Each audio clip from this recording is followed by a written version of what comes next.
बिस्मिल्लाहिर्रहमानिर्रहीम अस्सलामु अलैकुम रहमतुल्लाह। राणा सनाउल्लाह जो कि इस हुकूमत के अंदर मुशीर है और बतौर सियासी मुशीर काम करते हैं। वैसे तो राणा सनाउल्लाह को मेंबर कौमी असम्बली नहीं बनाया गया, जिस तरह से बाकियों को खैराती सीटें दे दी गई थी, तो राणा सनाउल्लाह की भी ख्वाहिश थी कि बिल्कुल उसी तरीके से मुझे भी खैराती सीट दे दी जाती है, लेकिन राणा सनाउल्लाह को इस मरतबा निकाल दिया गया।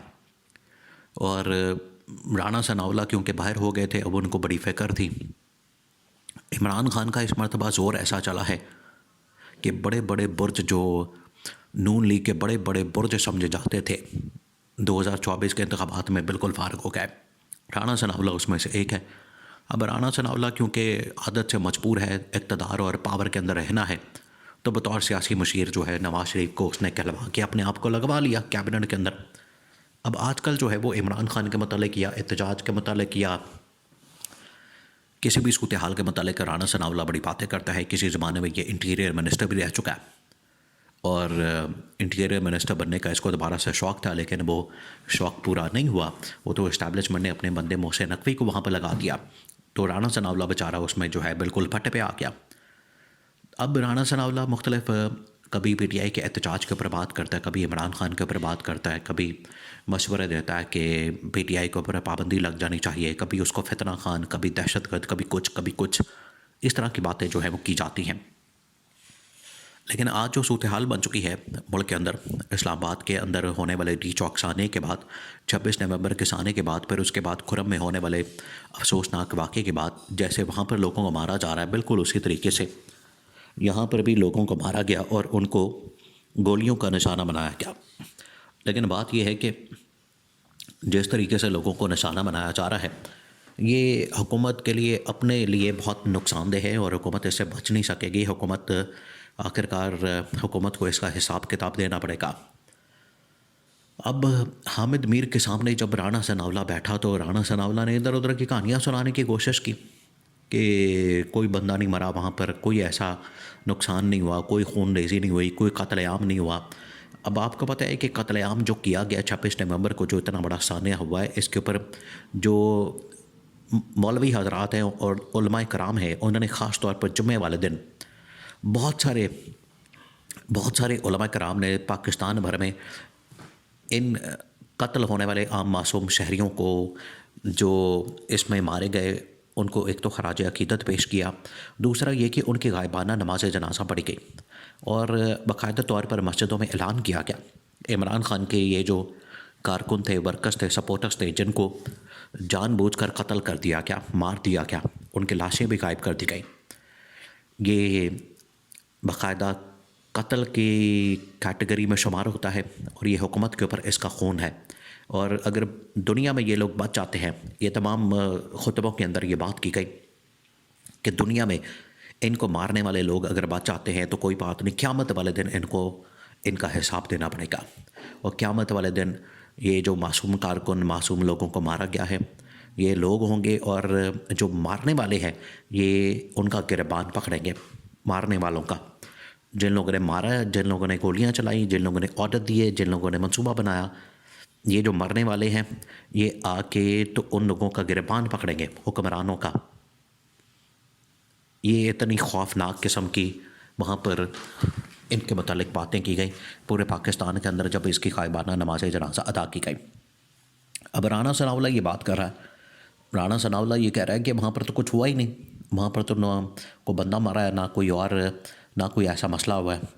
तो जब हामिद मीर ने उसके शवाहिद सारे सामने रखे कि डी चौक के अंदर सारा दिन क्या होता रहा, और मैं अपनी आँखों से देख रहा था, क्योंकि ये जो TV चैनल है जियो, इसका जो दफ्तर है इस्लामाबाद का, ये बिल्कुल डी चौक के ऊपर है, बिल्कुल डी चौक के ऊपर है। इस वजह से उनको तो सारा कुछ अपने दफ्तर से नज़र आ रहा है, खिड़की से नज़र आ रहा है। दफ्तर से बाहर आ जाए तो उनको सारी सूरत हाल का पता लग जाता है, उनको सामने नज़र आ रहा है, तो उनसे कोई बात छुपी नहीं, उनसे कोई बात ढकी नहीं है। तो उन्होंने कहा कि हमने तो अपनी आंखों से देखा, या हम खिड़की से देख रहे थे, फिर लाइटें बंद कर दी गई, फिर ऑपरेशन किया गया, हमने तो अपनी गोलियों की आवाज़ें जो है अपने सामने देखी भी हैं, लोग मार भी रहे हैं। यहाँ पर जो अहलकार थे, लॉ इन्फोर्समेंट एजेंसी, उनके अहलकार गोलियाँ मार रहे हैं, गोलियों की आवाज़ें आ रही हैं, हम तो ख़ुद यहाँ से जान बचा के बड़ी मुश्किल से निकले हैं। तो ये जब राणा सनावला की बातें सामने रखी गई हैं तो राणा सनावला बेचारा हक्का बक्का, उसको समझ नहीं आ रही थी।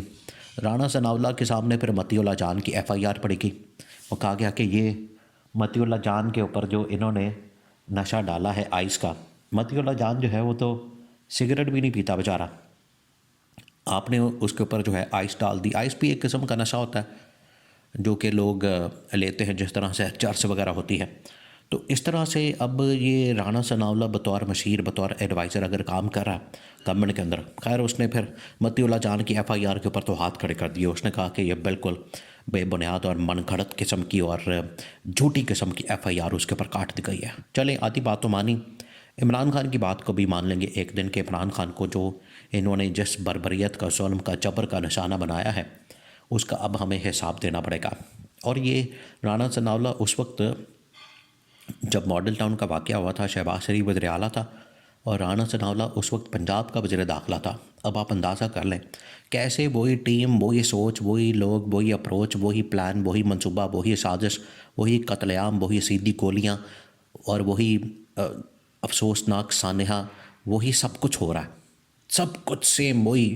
ये एक किस्म का उसका ट्रेलर चला दिया गया, वही फ़िल्म चला दी गई 2014 वाली।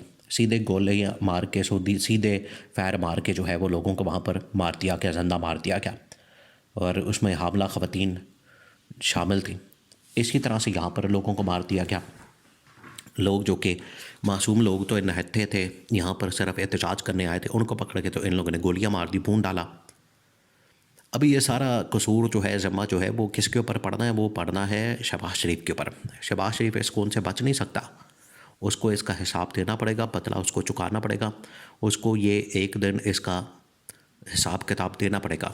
इसके अलावा इसके पास कोई चारा नहीं है कि अगर वो इसे बच सकता है या इससे जान छुड़ा सकता है। ये पॉसिबल नहीं है, ये इससे जान नहीं छुड़ा सकता, ना इससे बच सकता है, ना इससे भाग सकता है। इसको एक ना एक दिन हिसाब देना पड़ेगा। तो हामिद बी ने जब वहाँ पर सारी फुटेज चला दी, हामिद बी ने जब सारी वहाँ पर रिकॉर्डिंग चला दी, सब कुछ चला दिया, उसके सामने रख दिया, तो फिर राणा सनावला और प्रोग्राम से दौड़ गया, भाग गया। उसको पता लग गया कि शवाहिद और सबूत जो है वो लोगों के हाथ में लग चुके हैं और ये इमरान खान के हक़ में बहुत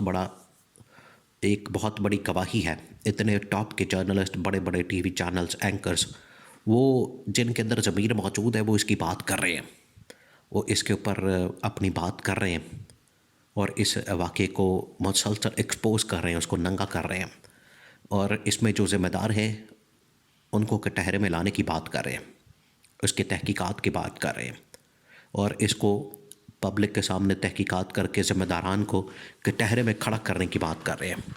तो जो हक़ और सच पर बात करने वाला है वो ज़रूर ये बात करेगा।